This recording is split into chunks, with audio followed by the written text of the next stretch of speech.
even as an entrepreneur, you're going to be doing a lot of stuff on your own.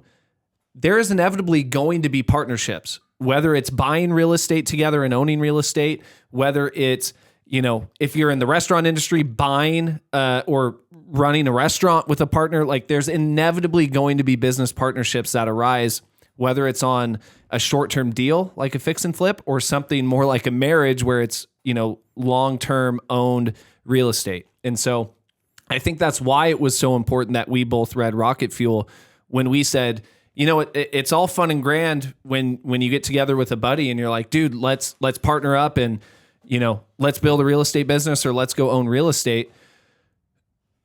But if you put a visionary and a visionary together, if our minds both operated the same way, I guarantee, we've had some flames go up in South Bend, but it would have been a hell of a lot more if both of us were wired the same way. And that's why I think it's so important to figure out what you are best at to win opportunities for these partnerships arise. Everybody knows their lane and everything's working as smoothly and as synonymously as possible.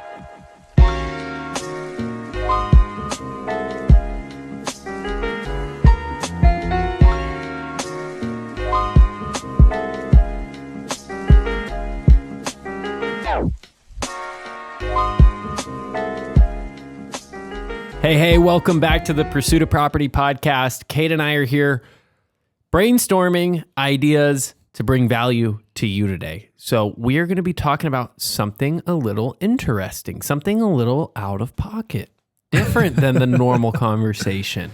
And pulling back the curtain, if you guys may think each episode of this podcast is highly produced, of course, with both of us, it's got to be highly produced. We're coming in with a ton of ideas. We came up with this topic 2 minutes. Now we're about 8 minutes late into filming, but we're excited because, like you mentioned, I think a very valuable topic that we're going to be talking about today. I hate to break it to you. I don't think anybody looks at us and thinks, wow, this is well thought out. For all of you listening, we know we're a charity case, so thank you for tuning in to today's episode. Mom, thank you for creating 50 YouTube accounts so our subscriber base is now at 54. Well, Cade, I wanted to have this conversation with you because we were talking about different things that could bring value. And what always has stood out to me is that our content is really based towards the salespeople. And that may just be because I am that persuasive that you just want to talk about what I do. Yeah. But there is a huge swath, and frankly, a lot of our coaching students that are not traditionally salespeople. And so there's a whole second side of the business that is not for the people that are naturally extroverted, love to go out and talk to people, love to negotiate. That's not a huge swath of our coaching students. So let's talk a little bit about what you do and when we talk about operations and that backside of the business, let's try to, like you said, pull back the curtain to understand what that is. Yeah, I think a good preface as well.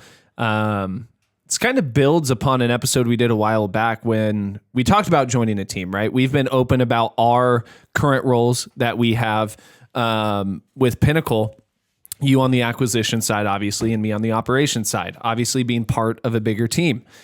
Not to say that we aren't also entrepreneurs in our own sense, where we've got our own deals going on here and there and all the other outside shit that's going on.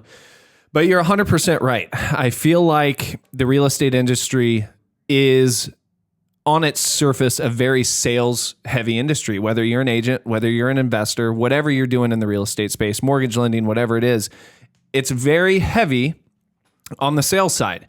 And I think what people don't talk about a lot is obviously when you're starting at the very beginning, you have to wear every single hat in the business.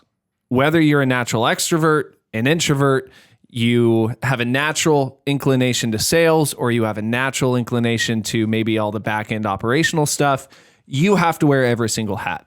So I know when we both started, we were wearing every single hat. We were the person making the cold calls. We were the people going on appointments. We were the people negotiating contracts. We were the people managing all of the transactions. Then we were also the people managing the flip and then managing our financials and doing all of this stuff, right? And I think there's something to be said starting out that way and wearing all of those hats, and especially running with that for a period of time. I mean, for me, I won't, and I'll speak for you a little bit. It took years to really figure out which hats really stuck and which hats I kind of just turned and wanted to throw in the trash, to be honest with you. Yeah, but I also want to make the caveat that we both started when we came out of high school, right? Absolutely. So we had no lived experience. I think somebody that's, if you look at like a Marissa or a Carmen on our team, people that have had some real world experience, they seem to be a little bit more self-aware of what they like and are good at than what you or I felt when we first started. Absolutely. And I think when, again, from the outside looking in, when you're seeing all of these big checks and people posting about all these amounts they're making on their deals, it drives that initial excitement, right? You're like, shit, to make this, I'll wear whatever freaking hat I need to, if that means I get that check at the end of the day, right? And so at least on my personal level, right, we'll talk about, wearing all of those hats. I was calling, going on appointments, negotiated with sellers, wholesaled a bunch of deals, right? It wasn't that I could not go and talk to sellers, negotiate a contract, and sell the deal. I mean, even in my current seat now, where I've been full-fledged on the operational side with Pinnacle for over a year, I still just closed a personal wholesale last week where I still went, met with the seller, negotiated, right? I can do all of that stuff. That stuff just doesn't get me jazzed. And because that stuff is not stuff that I'm as passionate about, I think that's also a contributing factor to I'm never going to be the salesperson that you're going to be, or the salesperson that maybe Jason is and has that track record with, or a lot of our coaching students who have that natural ability not only to pick up things and move fast, but also have that drive to build on their skills to get better at negotiating. I don't like any of that, dude. I like all of the non-sexy stuff on the flip side of the coin that it feels a lot of people don't like. It's all the operational stuff. It's all the financials. What number goes where? What do we have to do on this project in order to save money? How do we fit all of the puzzle pieces together? And so, and again, like you had made a great point, starting fresh out of high school with not a ton of professional experience, I really had no idea what I was good at and what I like to do. So I think having those, 4 or 5 years to really figure out where my place was in the industry really helped a lot. And it's, again, to preface, it's not to say that I can't go and do any of those things. It's that I'd rather be doing other stuff. I'd rather be working on the flip side of the coin. Yeah, I think maturing is realizing that there's a lot of ways to make money. And once you start to have that realization that you can make money, we're out of that survival instinct of what do I have to do to make the money? And then you start getting to decide, what do I want to do and what gives me the best return? And the return isn't always financial. I think there's a huge part of it when you're starting of what do you have to do to just make it? And then as you get past that, then it turns into what can I see myself doing for the long run? Yeah, you want to be able to wake up in the morning and be excited about what you're doing. You don't want work to feel like work. And the sales side of this business feels like work to me. The operational side of this business feels natural to me. Yes, at times it's stressful. It's not fun. Like there's always going to be hard shit no matter where you're kind of finding your molding, but it doesn't feel like work. It feels more natural than it does like work.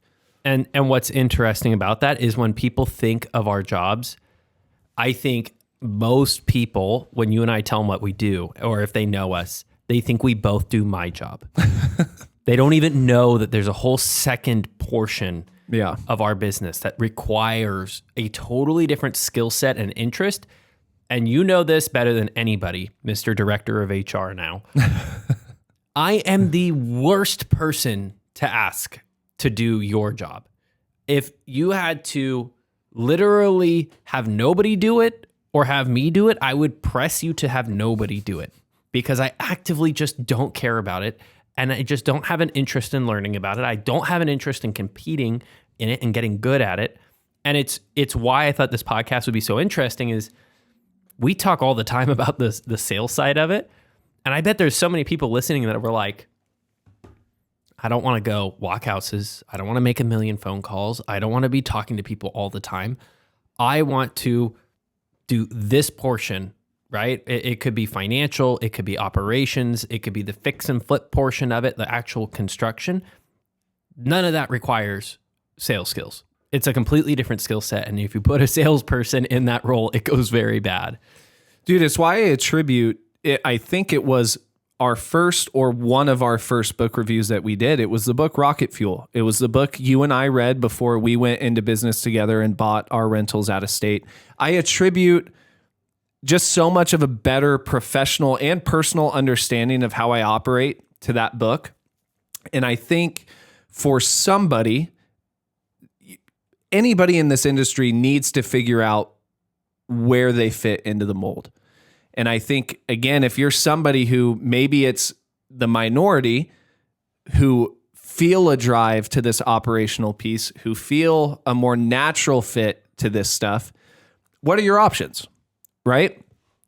And looking at your options, right? Okay, if you've built up a business or you're getting started and you feel like, dude, I hate doing all of this. One, if you own your own business, you're going to have to hire out. You're going to have to delegate. You're going to have to go find, I'm just going to use the term visionary. That's from the Rocket Fuel book. You're going to have to find, delegate that entire sales piece of your business, which is not an easy task, but it's completely doable. We know people who have done it and gone that route, right? Mm-hmm. To someone who has built a solo investment company as a more operational figure and go and delegate. I think another option, which is the avenue I went down, was, okay, is there a sense of loss that I'm not going to be spending my full time running my own business? But is there a more visionary type figure? Is there a more salesperson heavy figure that I can go to, partner up with, work for, with my set of skills, be doing what I like to be doing every single day, not touching the piece that I don't like, any of the sales stuff, and be happy to come into work and work every day? And obviously that's the avenue I went down. So I think, again, with the minority of people who may fit that operational mold a little bit better, it's not like you're at the end of the road and you have no choices. There is a piece of a puzzle that you're going to fit in. It's just a matter of which route you want to go down. I totally agree. And I don't want to get caught up on this too much. So I want to pivot into some of the stuff that you do, because one, I think most people underestimate how many processes and operations-based decisions get made every day. And I think people need to be aware that although Instagram tells you, like, we're signing contracts, and money's just coming in, that's not how life works. You get to see the flashy part, right? And so I want you to break down a little bit. I mean, we can go by departments, what you play a big role in and what your responsibility is as a more process-driven, operations-based role versus what everybody's aware of, the sales process, getting contracts, dispoing, wholesaling, all that. There's a whole swath of the business people don't know about. So let's start with wherever you want to start, actually. Yeah, and I'll preface it with this. Being in a leadership or management position on any department of the business, having people on your team helps so significantly. And I think if we start with the bulk of what my job description is, project management is a huge piece, if not the biggest piece of what that looks like. So in practice, sales team, you and the sales team sign a contract and you open it into escrow. There's inevitably some overlap, right? But we try to aim for as smooth of a handoff as possible so that once you guys sign that contract and escrow is opened, you guys can go look for more business.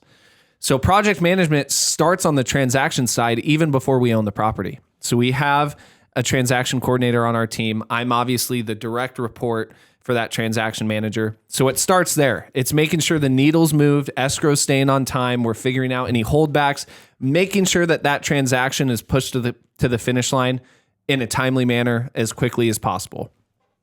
Once the property's closed, It's then, okay, management of our contractors, our handymen, all of the vendors that are in place on what needs to happen in order to take a shitty house to a nice looking brand new remodeled house. And so again, this is very macro, but it's true in the sense that it's project management of taking a house from start to finish. And finish isn't just when the property is all said and done. There's another handoff that happens there too. There's a handoff from our team to a listing agent. Now, more often than not, that's usually a licensed agent on our team. It's sometimes an external agent who maybe brought us a referral deal, but an agent nonetheless. So then there's a whole process on the listing side, request for repairs, negotiating offers, getting that transaction pushed across to the finish line. Now, obviously, a big part of that is an agent's job, right? But I'm the oversight to making sure that that project sells in a timely manner. And so project management is probably the biggest piece, at least in the operational side that I'm in right now. Mm. And it's interesting because we were talking about, finding a visionary. One thing you'll find about visionaries, salespeople, they're very good at that first part of getting contracts. And then what you'll see is they have a lot of deals that fall out of escrow or that don't close or that go over budget or that take too long and that ultimately lose money. And I think the reason why is because salespeople are naturally driven to filling the top of the funnel. I am that person. I don't care what you do with the project once it closes. When we purchase it, at that point, I don't even watch it. But somebody needs to watch it. And so you coming in and managing, every day that we own a property, it costs money, right? And then every person that's making a decision needs to be managed because anything that's not managed, we don't care about. If we care about it, we watch it. And then making sure, like what you're saying, I heard you say at the beginning, you have the transaction coordinator that you oversee. You're in a partnership with her. She is helping you, you are helping her. Then you get to the rehab side. You have a contractor you're in partnership with. He is making decisions, you are making decisions, you are working together. Then the listing agent takes over. They're making decisions, you're making decisions. So there's a management aspect of making sure the same process is being followed so that nothing's missed. 100%. And even if we transition to another department, we'll talk financials. I'm a big believer if money is not tracked, it's lost. And you mentioned, a lot of us, we get that high when we get that wire from a wholesaler, a wire from a commission, and all that money pads the bank account. But then majority of salespeople are on that high where they want to they want to put more money into the account, but then they're not keeping track of the ebbs and flows of all the money that's going in and out. And so an aspect, again, on my operational side, specifically for the coaching, that I get really jazzed about. I mean, I had some meetings with our coaching students, a couple of them last week, where it was just financial or basic bank account setup, where that's something my brain is not only wired for that and can completely understand the full picture, but it's also something I'm passionate about that not a lot of other people get that jazzed about it. And they look at it like it's a chore and they absolutely hate it, right? So there's that whole financial piece in regards to the coaching. And then there's the whole financial piece related to our core business. It's weekly meetings with our bookkeeper. Where's money coming in and out of our business? Are we over budget? Are we under budget? Why? If we are over or under, are we on track? What's our cash flow forecast with all of the deals we have in the pipeline? What's our business revenue projected to look like this month, next month, all throughout the rest of the year based on our current projects? And so it's, again, I think of it as a puzzle with all of these moving pieces where my goal is to try and make all of these puzzle pieces match so we can see the big picture. So that financial piece and that financial department, again, is a big piece that, financials is its own thing that kind of falls under my operational bucket. Yeah, I think it 100% does. And what's interesting is we can talk openly about this and also explain we're a growing business. Yeah. When you get to a Fortune 500 company, your role is like 30, 40, 50 different people, right? But if you're a solopreneur, you wear all the hats. And then you get to our level where, we have a team of, what are we at, 16? Yeah. But there's still going to be overlap. Usually you don't have a guy who's running the finances, running the actual deals. Yeah. But we're not at a place where that makes viable sense. And you're helping us understand, what do we have to do to get to the point where we can have two different people there? 100%. And again, it's, even though I am on that flip side of the coin, there's still multiple hats being worn, where there will come a point where, like a CFO is its own dedicated position, a COO is its own dedicated position, a CEO is its own dedicated position.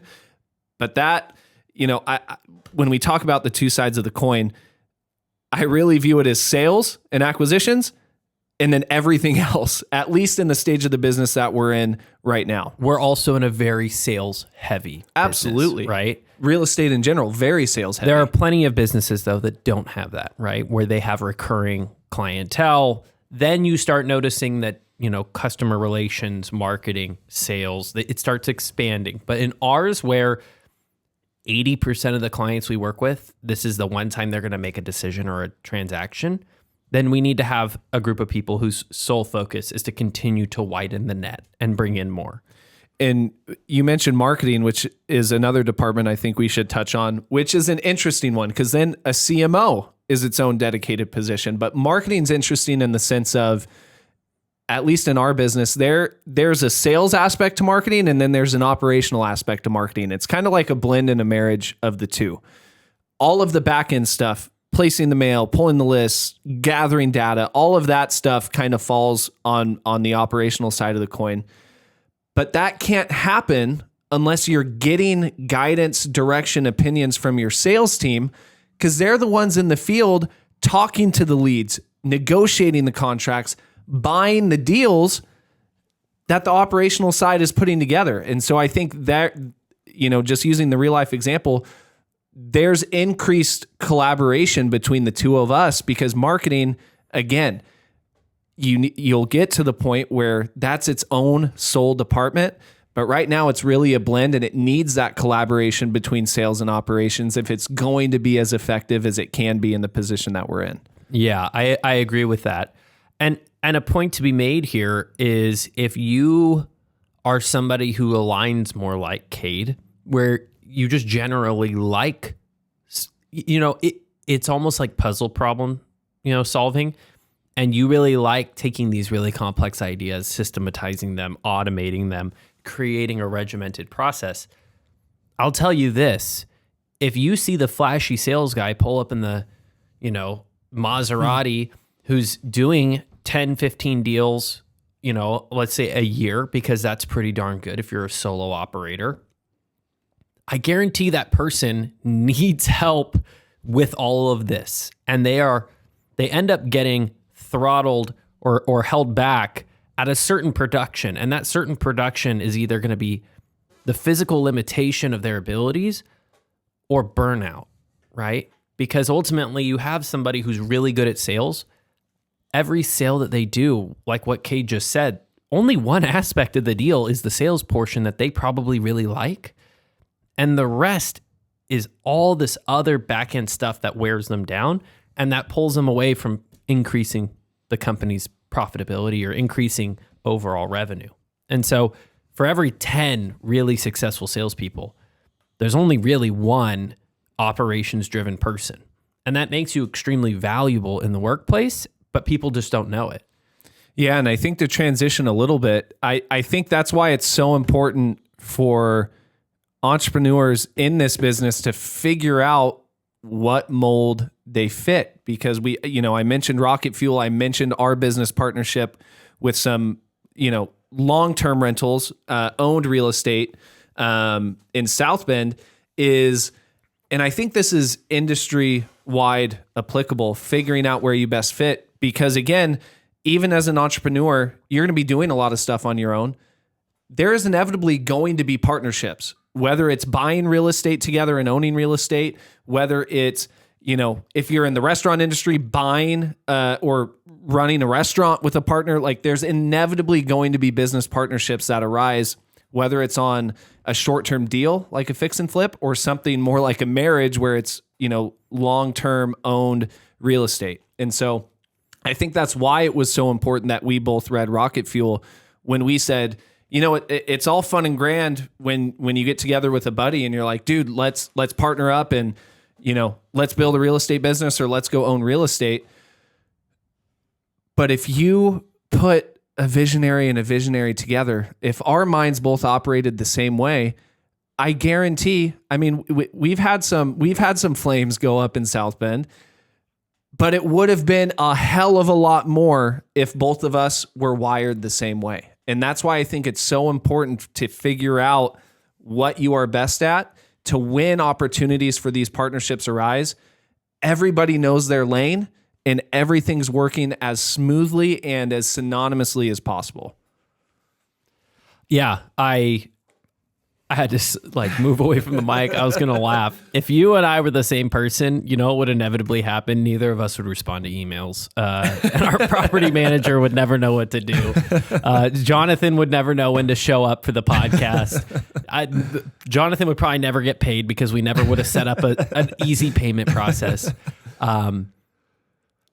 It's important to just be aware that if you listen to our podcast, we've done 100 plus. A lot of them are geared towards the salespeople because ultimately, I think it's important if you're going to go into real estate to understand the sales part, right? And you already said this, you do understand it. And what we've come to find is that with your knowledge of the sales process and your knowledge of the sales portion of our industry, it gives you clarity on what decisions need to be made and what assumptions can be made and how to help implement on the marketing side. And you start to realize just because somebody's good at sales doesn't mean they're good at everything else. And I think a lot of people need to be aware of that. And especially those people, that are not traditional salespeople. You don't always have to go down sales. And we know a ton of operators that have a right-hand person, for example, you and our business, that are operations driven. And when you see a guy that's doing 10, 12, 15, 20 deals a month, that is not because of a salesperson. A salesperson is who gets the business started and who typically gets the business ramping up when there's a step up. But it's the operations person that creates consistent, reliable performance, right?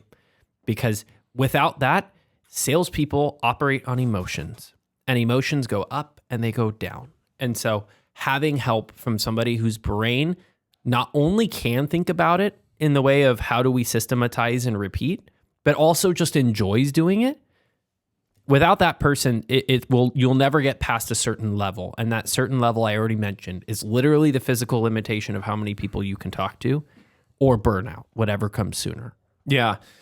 I think kind of another thought too, you mentioned the breakdown of people who fall into each bucket, kind of shooting from the hip, kind of a 10-to-1 ratio, right? And I think one of the difficulties, if you do fit into more of an operational mold, is there's not as many people out there that you can talk to for guidance. How do you continue to build and refine your skills? Like, okay, hey, I know that I enjoy doing this more, but what do I really need to do to improve to get even more dialed in? And so I think that's why not only on our podcast and in our business are we each so vocal about wanting to help other people, because even in my role right now, it's a struggle. I mean, we had this conversation. There's one person, we had him on the podcast, John Nolan, who is a textbook operator integrator, an absolute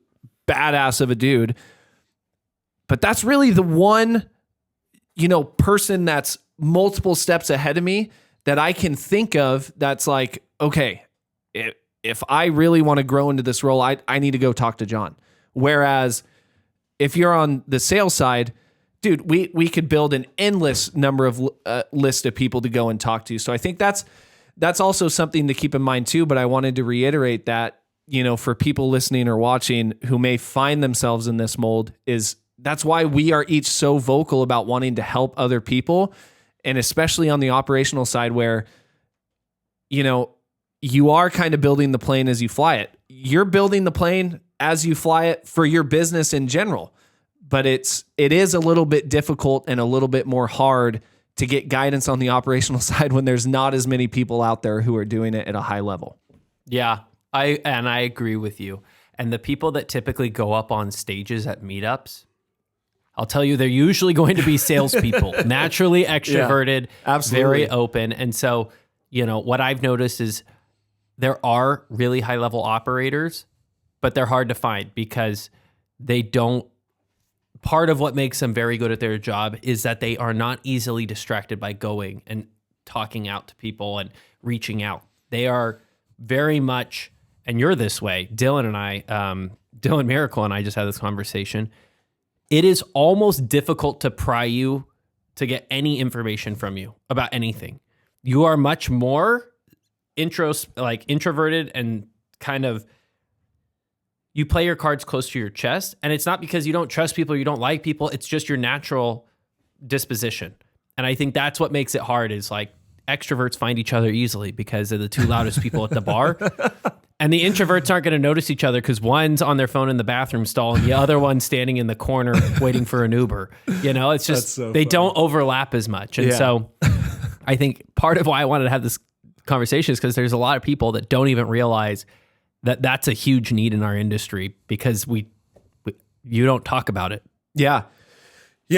No, that's such a good point to be made. And I think, again, because a lot of people don't talk about it, that's why when you are building your business, that's why those things are so much harder to solve and so much harder to think about, because it's easier just to throw them on the back burner and figure it out later than it is to try and figure it out now. And again, it's the way we each operate. It's the way your brain's wired. Again, that piece comes a lot more natural and easy to me than it does going out and cold calling, talking to sellers, going on appointments, negotiating deals, closing deals.